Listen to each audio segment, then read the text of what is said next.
a nice collection of early birds, and we have some nice worms for you today. So this session is called Transforming the Policy Landscape, Enabling Effective Public-Private Partnerships for Quality Healthcare in Tanzania. I'm having to shorten a lot of the nice things I had to say today as I invite my keynote speakers, because we want to buy time. We started a little bit late. But this is a very important session because we know that the success of healthcare actually hinges significantly on having this policy, a supportive policy and regulatory framework. And today we will be exploring some of these solutions that are needed for PPP and some of the challenges and what we need to do together. So we have a really distinguished panel of keynote speakers, and I'll invite one by one to come and join me on the podium. Oh, by the way, I'm representing Angela Kauleni, the country director for Save the Children. She was not able to be here with us today, but I'm really happy to be able to do this. But first, can I ask Matt Williams, the CEO of Africa Health Networks, to join me? And as Matt joins me, existing operations in Kenya, Tanzania, Rwanda, and Ghana, in addition to the full expansion of Africa Health Networks across Africa.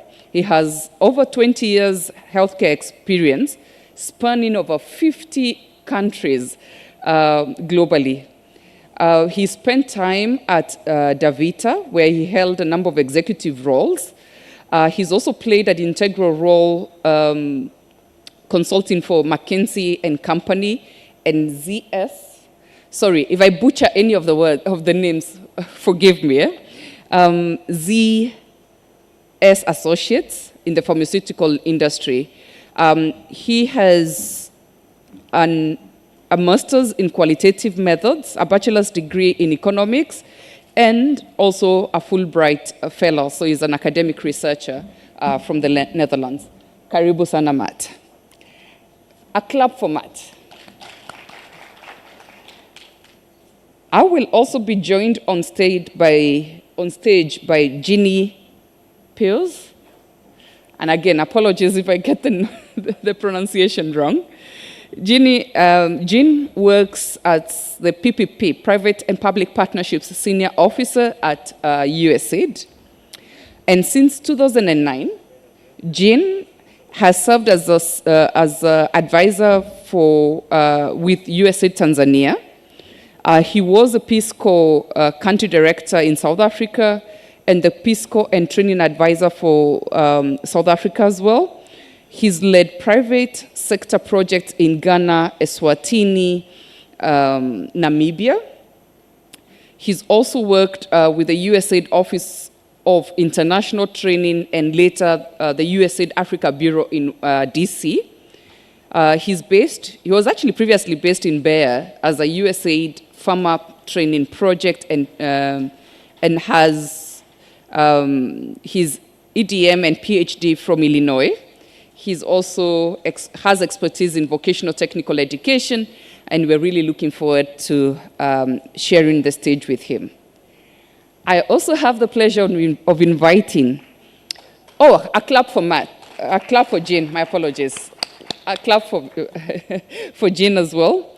Now, I have the pleasure of inviting Dolorosa Duncan. Now, this is a tongue twister for me, so I'm taking it slow. Dolorosa Duncan is the country director for M-Mama, working with the Vodafone Foundation. And she leads a scalable innovation technology infrastructure that was developed in collaboration with the government of Tanzania to offer emergency transportation service for maternal and newborn emergencies. She's a former country lead for Girl Effect in Tanzania, and she comes with a diverse range of expertise and making a difference in the lives of more than 2 million girls across Tanzania. She's a former Africa University graduate and also has a master's in public health from London School of Hygiene and Tropical Medicine. She's an Eisenhower Fellow for 2017 and is actually leading the fellowship, the Eisenhower Fellowship Tanzania chapter. She's also an emerging voice for Global Health 2016 and sits on the Mwanza University Council and the Gall Effect Board. We do also have the pleasure of inviting Dr. Samueli Ogilo. Karibu sana, Dr. Ogilo. We'll just do a nice round of applause at the end. I keep forgetting that after every speaker, after introducing each speaker. Dr. Ogilo is the CEO of AFTA. AFTA stands for, is the umbrella organization for the Tanzania private sector. Dr. Ogilo has more than 900 healthcare facilities, manages under this network more than 900 healthcare facilities across Tanzania. He's a dedicated advocate for PPPs in health. He has played a significant role in promoting investments in the health sector in the whole of East Africa region.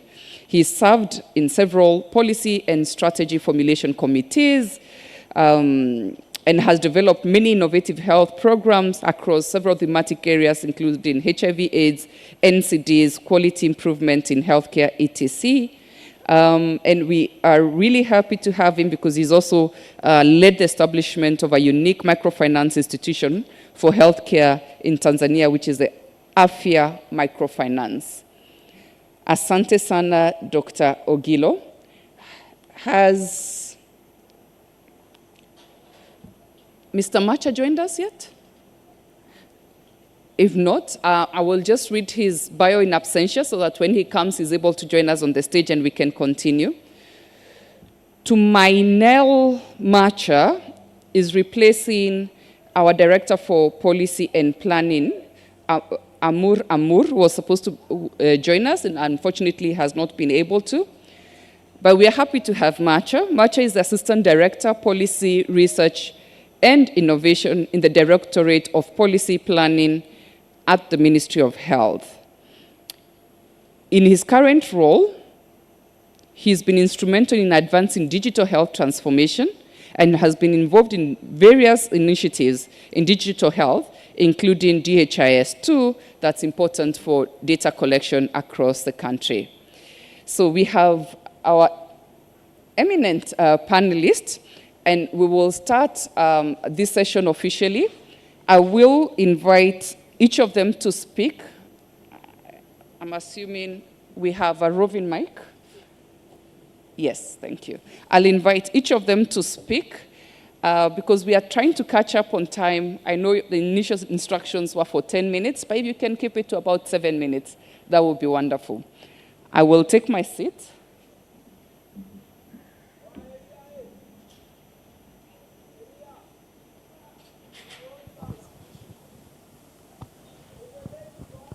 So, the first question goes to Matt. Karibu sana. Asante. Good. So, Matt, the question to you is, based on your extensive knowledge working across many, many countries, more than 50, and a lot of them in southern sub-Saharan Africa, and particularly in Tanzania, can you provide specific examples of policy barriers that have hindered PPPs and how they have impacted healthcare? Excellent, thank you. So the area we work in is quite specialized. So we are 650 employees dedicated to one thing, expanding access to high quality kidney care. And sadly, across Africa broadly, if your kidneys fail, which about 1 in 8 adults have chronic kidney disease, and many of them will progress to a point in which the only way to stay alive is a transplantation or dialysis, the vast majority don't have access to that care. Over 90% of patients on the continent simply don't have access and they pass away. And so we are a company that is focused on transforming kidney care and expanding access to high quality care across the continent. When it comes to PPP, what we've found is that often there's a great idea, right? So we can bring capital, right? We signed a financing round to give us $20 million to deploy to build new clinics. And most of these are in remote areas serving underserved populations that really need access to care.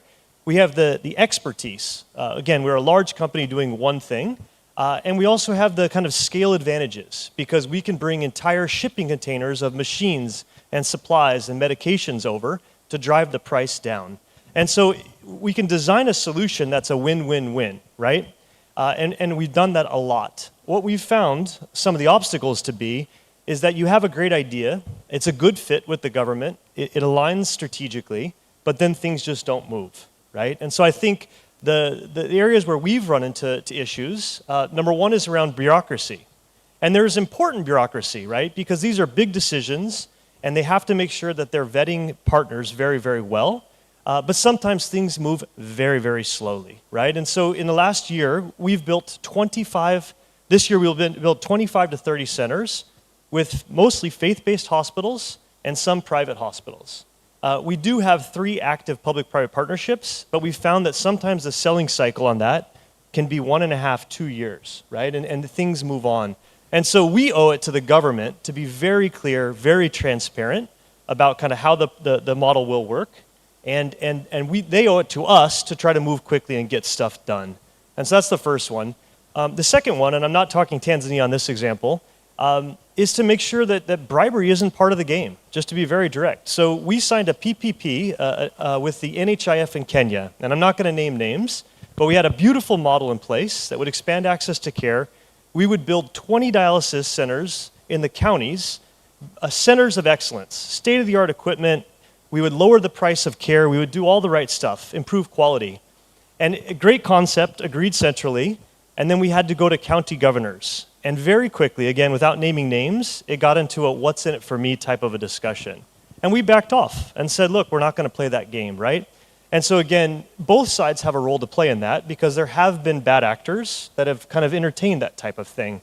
And the third thing and final thing I would say is just typical barriers to investment. And so we're in 5 countries right now.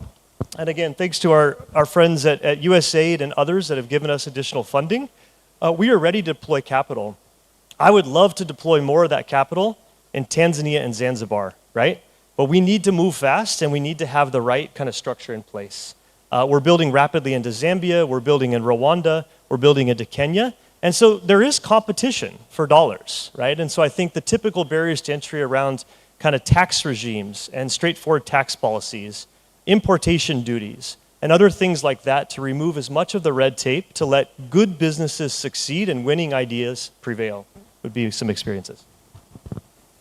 Thank you very much, Matt. A lot to ponder on, and the need for our policy environment to be more enabling, reducing the red tape and reducing some of the other governance issues, let me call them governance issues, that do prevent the adoption and scale-up of PPPs. I would love to then invite Dr. Ogilo so that you can tell us from your point of view as the CEO or after, how can we effectively implement policy changes to ensure sustainable and impactful private and public partnerships in Tanzania's healthcare? Thank you. I think we've been through that for the last 20 years, trying to see how we can transform policy issues, policy commitments into real action. That's what the problem is. Especially on public-private partnerships. In 2009, that's when we had the policy approved. We contributed much into it, and I think only the health sector had already lots of experience in public-private partnerships. This goes back pre-colonial in 1940s, 50s already. There are public-private partnership agreements between the government and private sector, especially faith-based organizations. So when we had this policy coming in, a lot was being reflected on the private health sector and how these PPPs have been successful. So we contributed a lot to that policy development. And then in 2010, we had the act approved by the parliament in Tanzania.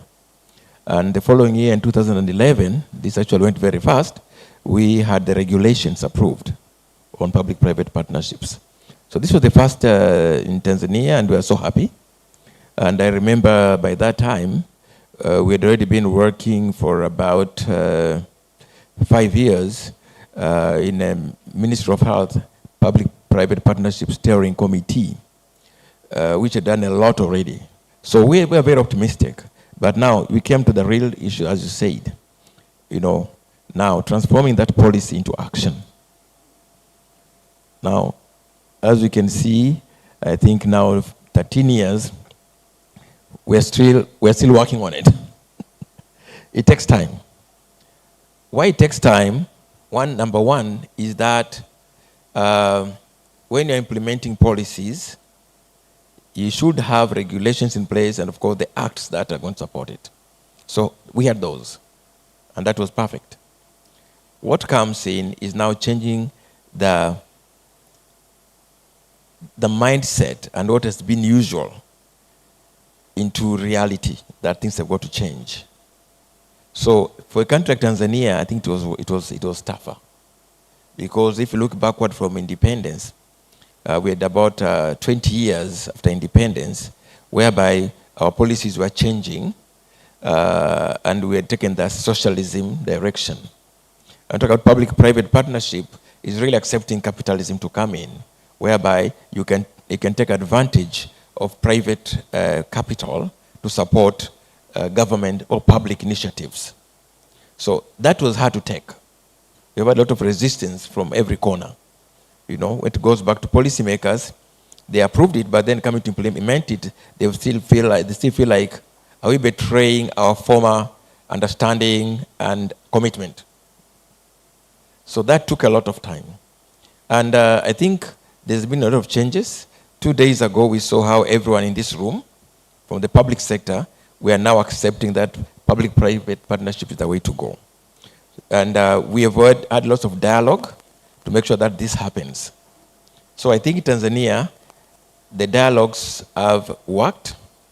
The discussions that we have had have brought in some good results. And also, we had few examples that could now narrate about the success of public-private partnerships. If you look in healthcare, 40% of healthcare in Tanzania is by the private sector. And therefore, supporting the government in that huge budget which the government would not have handled. And also, if you go further, just to show that the populations in Tanzania are utilizing the private sector well, and that's minimizing the cost for the government. If you look at people who are covered by insurance in Tanzania, between 60 to 70% are attended in the private sector. So when you're moving to universal health coverage, that needs a lot of investment. The private sector has got a big role to play, and this must go through public-private partnerships. And therefore, you can see that the policy issues, yes, they're difficult, but we are somehow making a breakthrough now, and I think just a matter of time when it not be an issue again. But what we'll have to do, discussions will be how much money can you bring in to invest in public goods as a private entity, and then go into lasting contracts on public-private partnerships. Thank you. Asante sana, Dr. Ogilo. Thank you for reminding us that of the critical role that the private sector plays in delivery of healthcare in Tanzania, with more than 40% of services actually being sought from the private sector, and the call to action that we have to move with haste to implement the really solid and strong policies that are already in place. Now, for one of the really great examples of PPPs in Tanzania, I would like to invite Dolorosa of M-Mama to tell us a little bit more about this innovation, and then tell us, given the success of M-Mama, what are the key factors that drove this model to its success, and what are the lessons learned that can be used to scale up this across the rest of Africa? Karibu. Thanks so much, moderator. Early birds, are you awake right now? Hello? Mpo jamani humu ndani? Mpo kimya sana, mlioko nyuma mngesogea mbele angalau tuwe jirani hata tufanye conversation. Tungeshukuru kama mngesogea mbele tuwe na conversation ili watu watakaochelewa waje wakae nyuma. Okay, thank you so much. we are so grateful with the people who were really advocating for the PPP policy, because some of us sailed smoothly into this boat. So as for M-Mama, as you said, it's like a true example of how public and private can come together and make something which is really, like a solution to the people. So the issues that really helped us to be where we are right now, the first one actually is that true partnership and collaboration between the private sector and the government sector. And what do I mean by this? As private sector, we bring in ideas, technology, resources. But for these things, because we are, as the private sector, we are complementing the government efforts in really reaching everyone in the community. So in this case, the government came in with all the policies, guidelines, resources, and even the funding. So with M-Mama, we are not only co-implementing, but we are also co-funding with the government. For any program to be sustainable, for any innovation to be sustainable, it has to be, owned by the government. So the first secret was this, the true collaboration and true partnership. And this is not only between the government and the private sector, but even within the government itself. With M-Mama, we have 6 different ministries that are collaborating. We have the Ministry of Health as the sector ministry. We have PORALG as the implementing ministry. But we also have Ministry of Finance that is coming in because, for instance, the community drivers who are alternative drivers have to be paid, and they are paid directly by the government because all the running costs are paid by the government. And then we have MICIT, because now, as we know, now in Tanzania, and really we need to advocate for this, and I request everyone in this room to just remember number 115. If you have any emergency for mothers, like pregnant women, mothers under, like postpartum mothers under 42 days, and babies under 28 days, please call 115. Wherever this mother or a baby is, will be picked by either ambulance as the first priority. If ambulance is not available, they will be followed wherever they are by the community driver. Or they will be taken to a close place, to a boat, for instance in Zanzibar, where they can be transported by a boat to where the facilities are. So in this case, looking at that is like one of the major successes, just the true partnership among us. But the other thing is also affordability. Back in 2017 and even currently, like back in 2017, MUHAS did evaluating the cost effectiveness of M-Mama.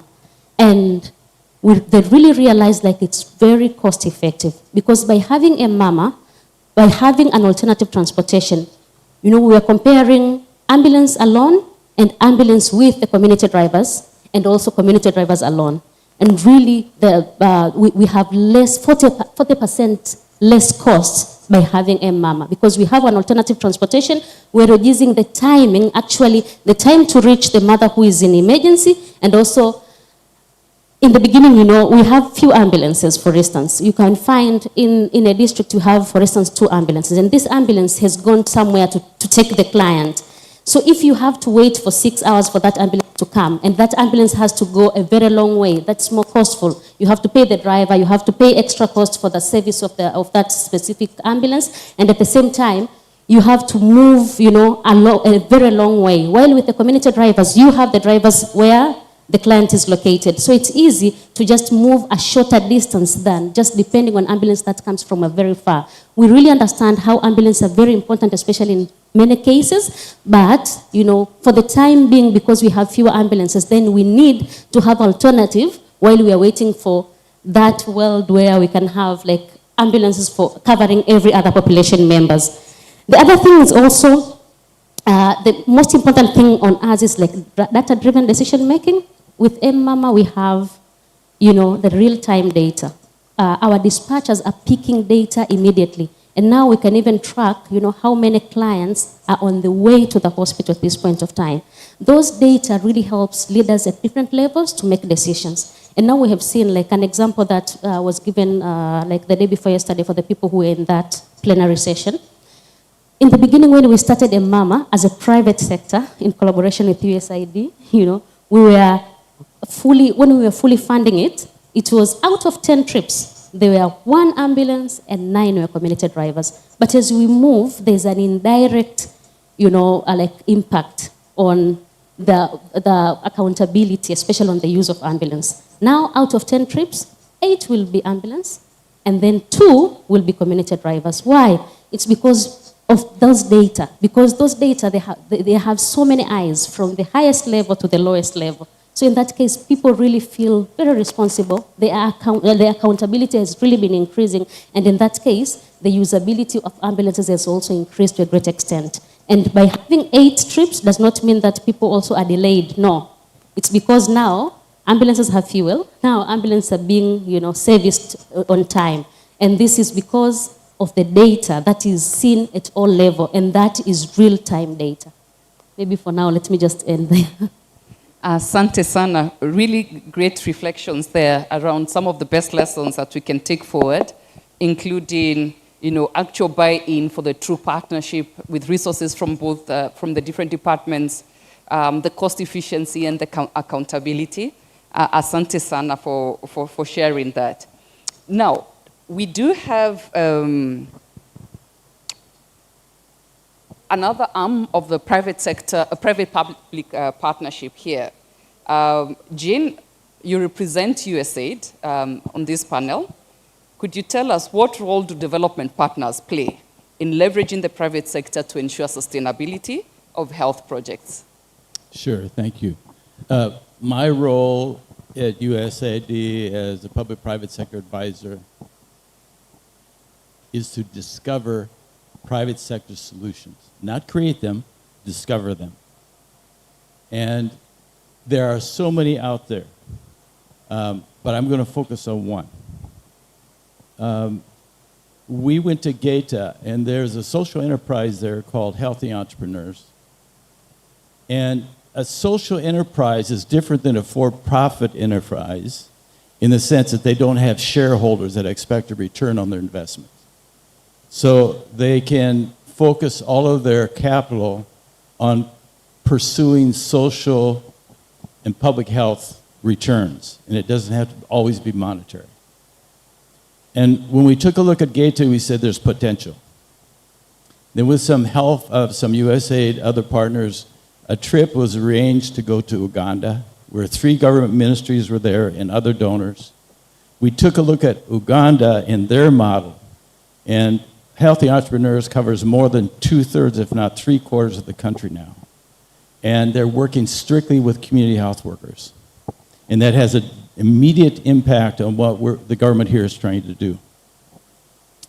Using the data provided by the government, by the ministry, we calculate that the cost of the current program as designed will cost the government around $79 million a year just in wages to pay for the salaries of 138,000 community health workers plus 16,000 supervisors.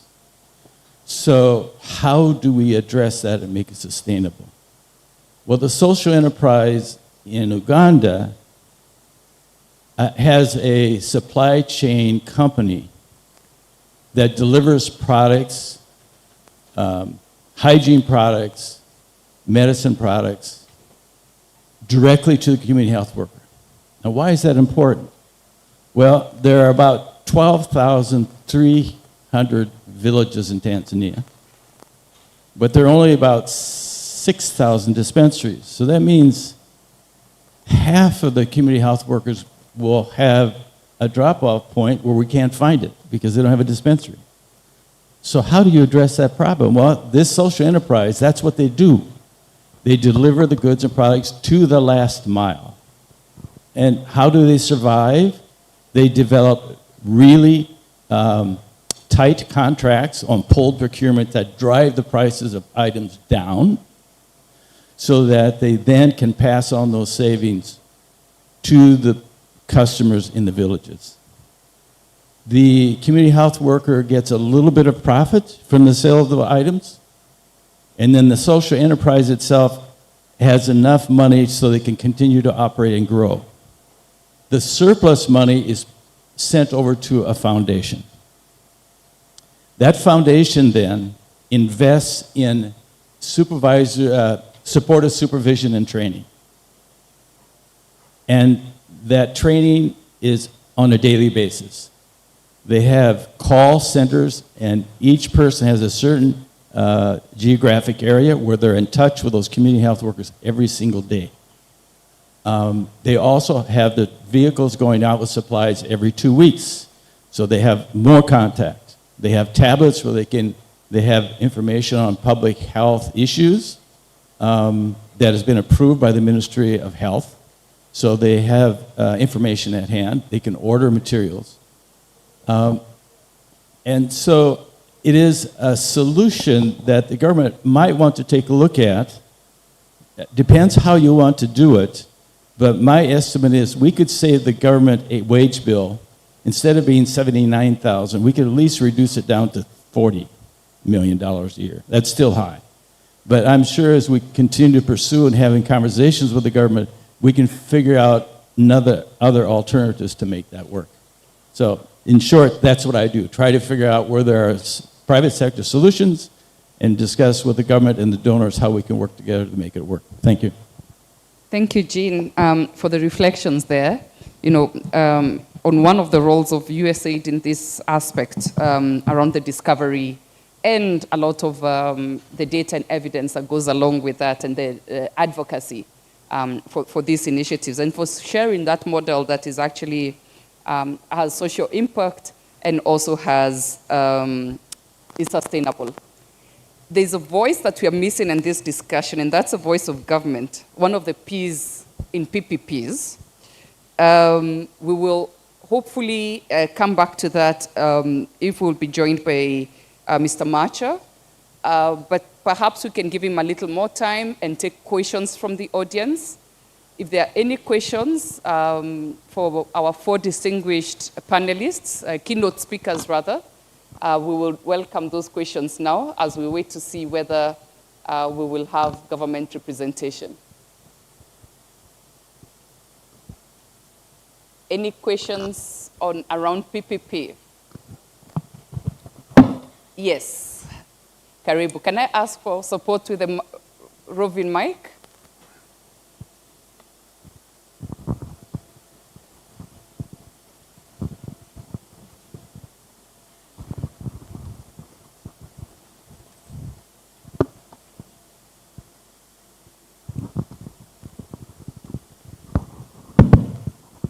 Yeah, thank you, moderator. Good morning. My name is Machmani Kiwanga from University of Dar es Salaam, PhD candidate, student for medical tourism from UDSM and the Open University of Tanzania. May I speak both language for convenience? Thank you. Yeah, ni mdau pia wa sekta binafsi tangu mwaka 2000 nikiwa mkoa wa Pwani na nikaweza kushirikiana na USAID through Care International, UNICEF katika programu za vijana.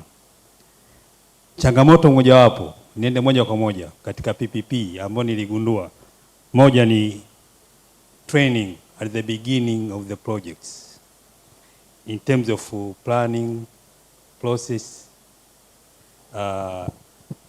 implementation, monitoring, evaluation. Kwamba project zinakwenda katika community lakini hakuna maandalizi ya kutosha kwa ajili ya implementation. Inafanyika, pesa inaingizwa, watu wataanza kupiga migogoro pale na vitu kama hivyo. Mwaka wa kwanza wa pili project imekwisha, results kwenye monitoring and evaluation haieleweki. Data zinawekwa lakini not quality of data. Kingine ni issue ya trust kati ya mtoa na mpokeaji, na nyingine ni project management processes in general, kwamba kama dona unapeka project yako, wanao implement umewaandaa vipi ili mwisho wa siku tuone matokeo chanya kwa kila upande. Dona anahitaji nini na anayepokea anahitaji kuna mabadiliko gani ambayo ni serikali na jamii iliyopo. Asante sana.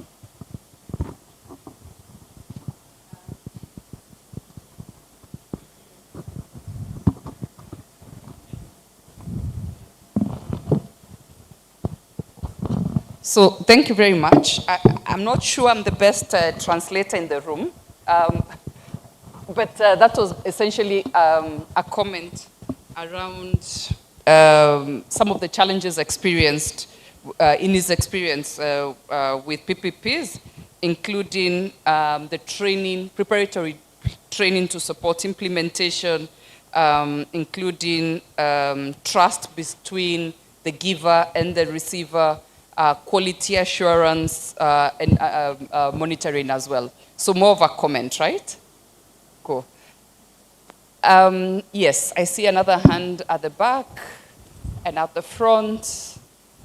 We'll take the comments and questions as one round and then respond to them together. Thank you so much. My name is Victoria Marijani from Save the Children. I work as head of advocacy and communication. And thank you to all the panelists for the good keynote speech. So mine is on just a comment.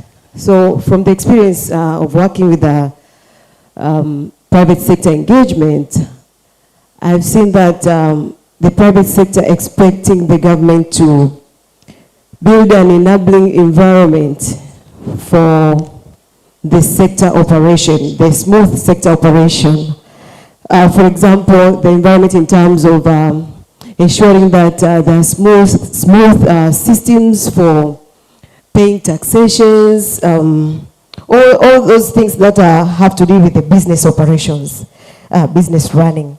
But also they're expecting to receive capacity building for ensuring quality when they do their business operations. And the capacity building is very important so that the government can ensure consistency in terms of service provision across the sectors. But also the government should invest in terms of monitoring and evaluation so that the country can have harmonization in the M&E systems, that MIS systems that are used across the country. Because you find sometimes there are good things that are happening in private sectors, but they are not documented. They're not documented, the impact is not documented, so things are ending like that. But as long as they're ensuring increasing access in the communities and across the country, then we need to ensure that we have robust monitoring and evaluation systems across the private and the public sector so that we can be able to monitor all the data and what is going on in the communities. But also for the private sector, they're expecting the win-win situation for them to be able to invest. We've seen in our work, they're expecting also to be recognized in the government, to be invited in the government technical meetings, but also for them to be recognized as contributors, especially in areas like nutrition that we are working in, nutrition, health, as well as child protection. Thank you. Thank you very much, Victoria. We'll take one last hand, and can I ask that you keep your comment or question to 1 minute? Because I have a big sign telling me the time is over. Yes, please.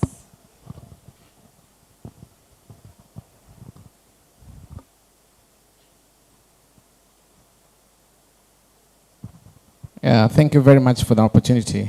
My name is Dr. Mugisha Ntionza Nkoronko. I'm a general surgeon working at Benjamin Mkapa Hospital in Central Tanzania in Dodoma. I'm also in the Medical Association. I'm the sitting president. First of all, I want to register my appreciation for having this particular forum.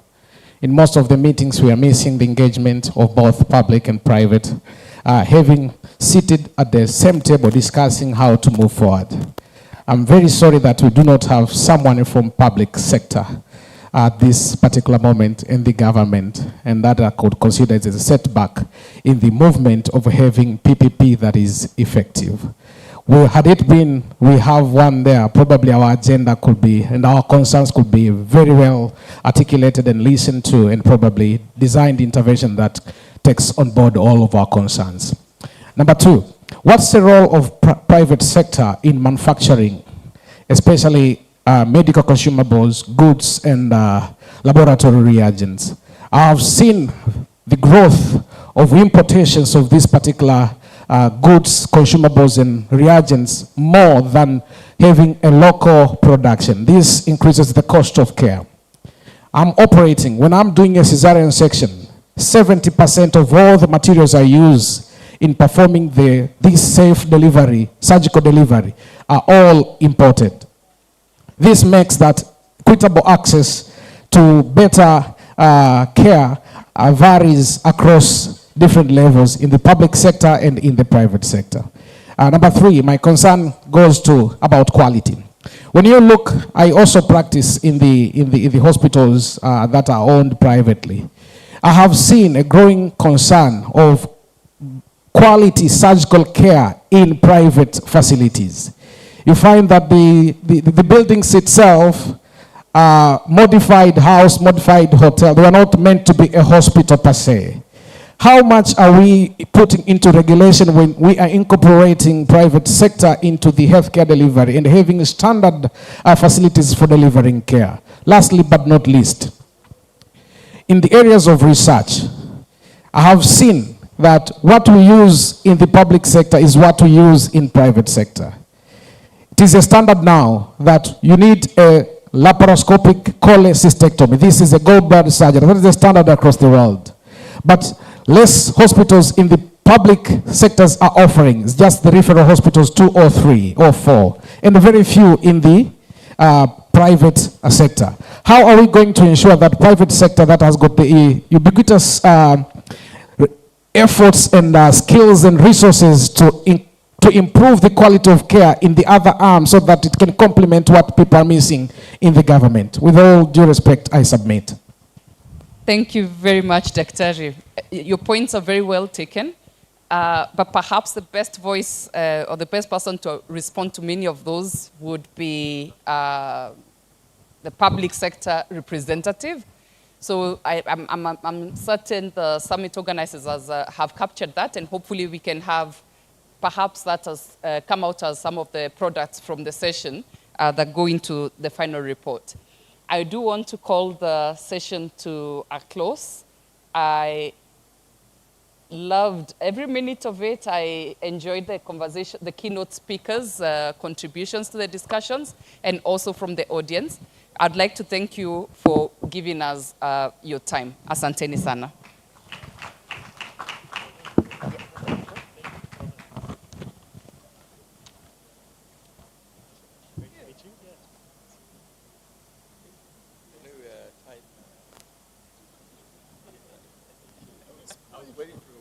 Response.